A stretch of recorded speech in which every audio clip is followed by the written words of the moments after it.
السلام علیکم F T V کے دوستوں، کیسے مزاج ہیں آپ کے؟ امید کرتا ہوں خیر و عافیت سے ہوں گے۔ چلتے ہیں جی کہانی کی طرف۔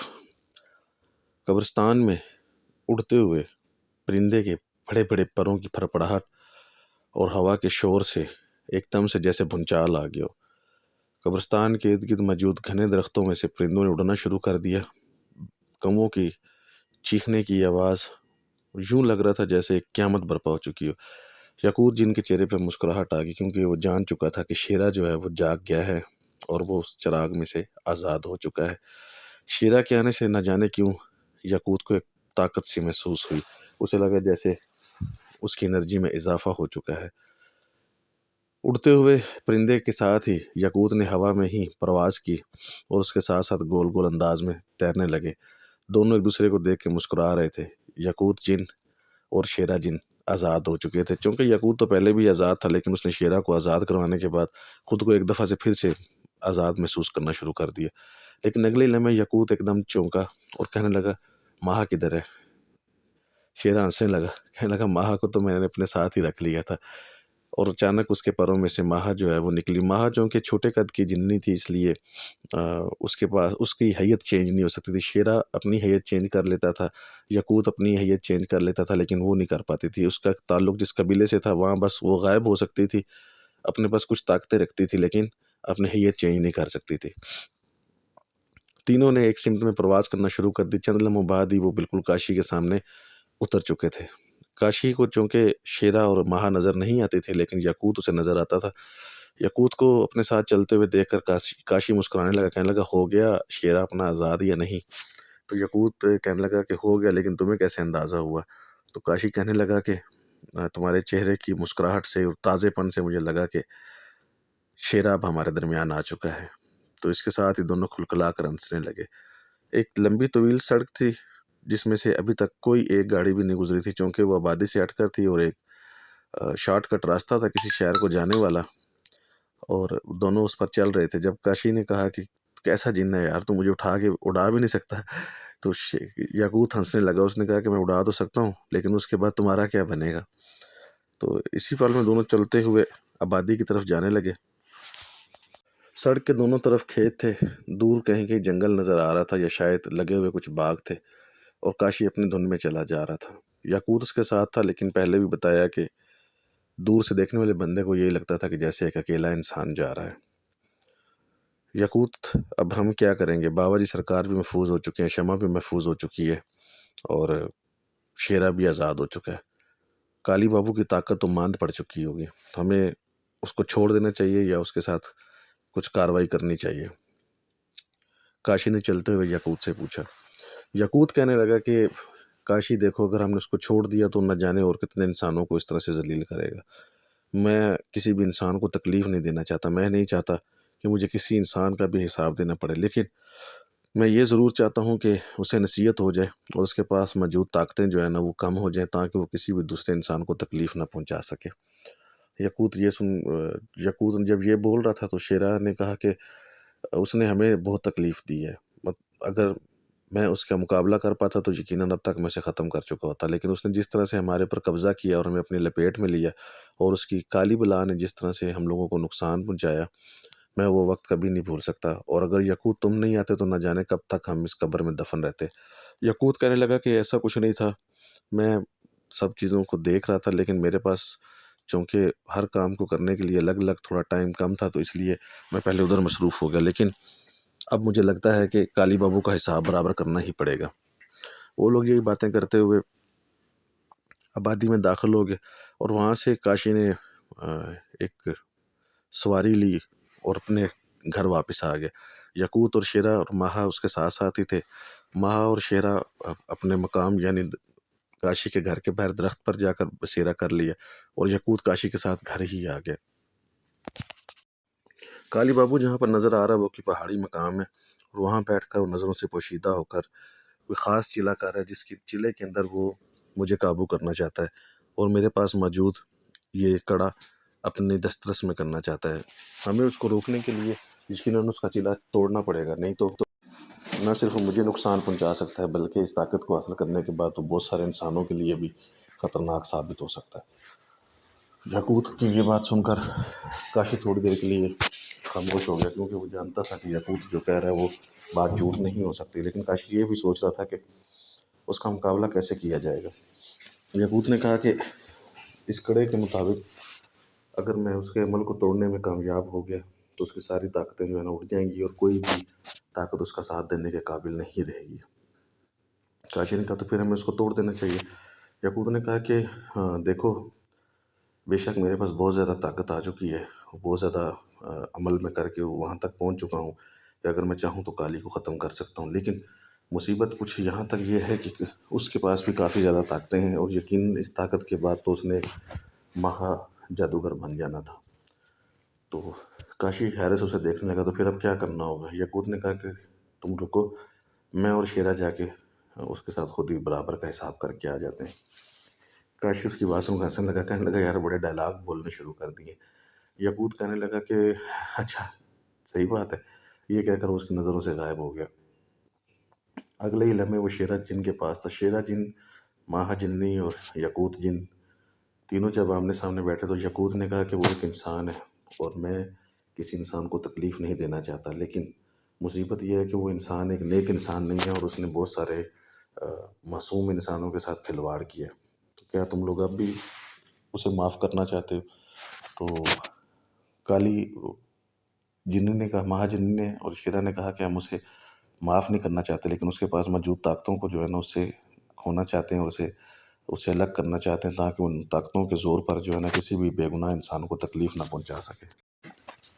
چند لمحے تک یاقوت جن اور شیرا جن ایک دوسرے کی آنکھوں میں دیکھتے رہے، جیسے کچھ فیصلہ کرنا چاہ رہے، اور اگلے ہی لمحے دونوں نے ہوا میں پرواز کر دی۔ ان کا رخ کالی بابو کے چلے والی سائڈ پہ تھا۔ دونوں گول گول دائرے میں گھومتے ہوئے بالکل اس پہاڑی مقام پر آ چکے تھے جہاں پر کالی بابو اپنا چلا کرنے میں مصروف تھا۔ کالی بابو اس وقت بھی انتہائی غصے میں تھا، اور اس کی آنکھیں نیند اور تھکاوٹ کی وجہ سے بالکل لال ہو چکی تھی، لیکن پھر بھی وہ نہ تھکنے والے انداز میں اپنے کام پہ لگا ہوا تھا۔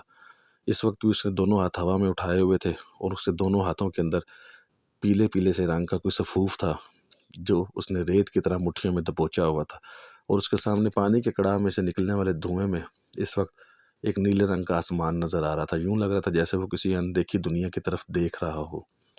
اس کے چیلے اس کے ارد گرد بیٹھے ہوئے تھے، اور اس کے سامنے بے شمار قسم کا سامان پڑا ہوا تھا، جس میں کسی پوٹلی اور کسی مٹی کی کڑائی کے اوپر کپڑا بندھا ہوا تھا، کسی جانور کا سر پڑا ہوا تھا، کسی جانور کا پاؤں پڑا ہوا تھا، کچھ پرندے تھے جنہیں رسیوں میں جکڑ کر زمین پر پھینکا ہوا تھا۔ عامل کے ہاتھ میں سے گرنے والے سفوف ہوا میں ایسے اڑ رہا تھا جیسے دھواں نکل رہا ہو۔ مہالی، مہالی، مہالی مجھے بتا، مجھے دکھا، مہالی، مہالی مجھے بتا، مجھے دکھا، مہالی، مہالی مجھے بتا، مجھے دکھا۔ وہ مسلسل ایک ہی گردان کیے جا رہا تھا، مجھے بتا وہ کہاں ہے، مجھے بتا وہ کہاں ہے، لیکن بالکل نیلا آسمان اسے دکھائی دے رہا تھا، اور اس میں کچھ بھی دکھائی نہیں دے رہا تھا۔ یاقوت نے گول گول انداز میں گھومتے ہوئے کہا کہ میں تمہیں بتا سکتا ہوں کہ وہ اس کے اوپر ہی ہے، اور اب مجھے کڑے میں سے اس کی طاقت کو جو ہے نا نکالنے کے لیے بے صبرا ہوا جا رہا ہوں۔ مورخ، مورخ بدقسمت نہ بن، تیرے سر پہ موت منڈلا رہی ہے، تو طاقت سے بھی جائے گا اور اپنی جان سے بھی جائے گا، تو اب بھی سیکھ جا، تو اب بھی سیکھ جا۔ اسے کہیں سے آواز آ رہی تھی، اور اس کی آنکھیں بغیر پلک جھپکے اس کی آنکھیں، اس کے دیدے ہوا میں گھومنے لگے جیسے کسی کو دیکھنا چاہ رہا ہو لیکن اسے مل کچھ نہ رہا ہو۔ جتنی طاقت تیرے پاس ہے اتنی کیا کافی نہیں ہے؟ تو کیوں اپنی جان کے پیچھے پڑا ہوا ہے؟ مہالی، مہالی مجھے بس وہ چاہیے، میری ضد ہے، میری خواہش ہے، میں اسے پانا چاہتا ہوں۔ وہ آنکھیں ہوا میں لہراتے ہوئے بولا جیسے اندیکھی چیز کو دیکھنے کی کوشش کر رہا ہو۔ ہاتھ اس کے ہوا میں لہرا رہے تھے، اور ان میں سے پیلے پیلے رنگ کا سفوف دھوئیں کی صورت میں اڑ رہا تھا۔